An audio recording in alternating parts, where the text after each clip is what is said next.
Hello, church. Welcome back after our short hiatus. I found something else for us to study. We are going to study the parables of Jesus. I'll go through these one a day for the next few weeks. This could even take up to like a month.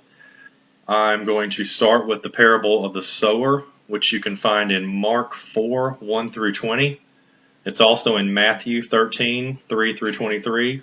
And Luke 8, 5 through 15, but I'll be reading from Mark 4, 1 through 20, and we start here in a second.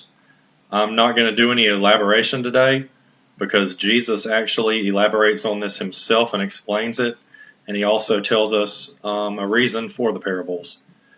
So let's begin. Again he began to teach beside the sea, and a very large crowd gathered about him, so that he got into a boat and sat in it on the sea, and the whole crowd was beside the sea on the land. And he was teaching them many things in parables. And in his teaching he said to them, Listen, behold, a sower went out to sow. And as he sowed, some seed fell along the path, and the birds came and devoured it. Other seed fell on rocky ground, where it did not have much soil, and immediately it sprang up, since it had no depth of soil. And when the sun rose, it was scorched, and since it had no root, it withered away. Other seed fell among thorns, and the thorns grew up and choked it, and it yielded no grain. And other seeds fell into good soil and produced grain, growing up and increasing and yielding 30-fold, and 60-fold, and 100-fold. And he said, He who has ears to hear, let him hear.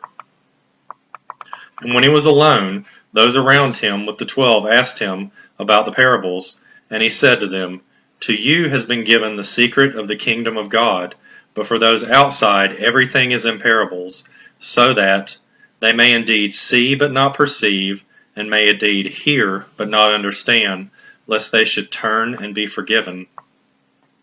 And he said to them, Do you understand this parable? How then will you understand all the parables?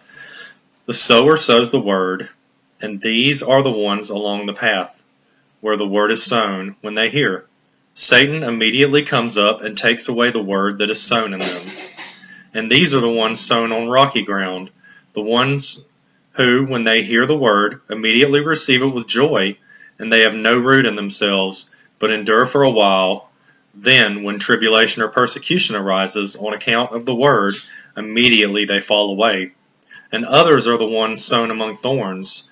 They are those who hear the word, but the cares of the world and the deceitfulness of riches and the desires for other things enter in and choke the word, and it proves unfruitful. But those that were sown on the good soil are the ones who hear the word and accept it and bear fruit 30-fold and 60-fold and 100-fold. So, sorry, I am going to elaborate a little bit. I said I wasn't, but I can't help myself. So, we see that if your relationship with Christ isn't deep, then you're going to stray away from Him. You're going to walk away. It can't just be a one-time transaction. This is a relationship where we start to follow and learn and pursue. Also, if you're still caught up with the things of this world, we saw in James this week that desire leads to sin, leads to death. And that's the same thing he's talking about here. If we crave after riches and things of the world, then we're going to be less and less involved with God, and we're going to be involved with the world. But the last ones that we see here are the ones that truly desire to be like Christ, to follow Him, to pursue Him, and they're producing fruit. They're producing 30-fold, 60-fold, and 100-fold. Well, guys, this is telling other people about Christ. The fruit that we produce is more believers. And some sow, and some reap. So you may sow a lot and never reap, or you may not sow much and reap a lot. But we're called to be doing one or the other.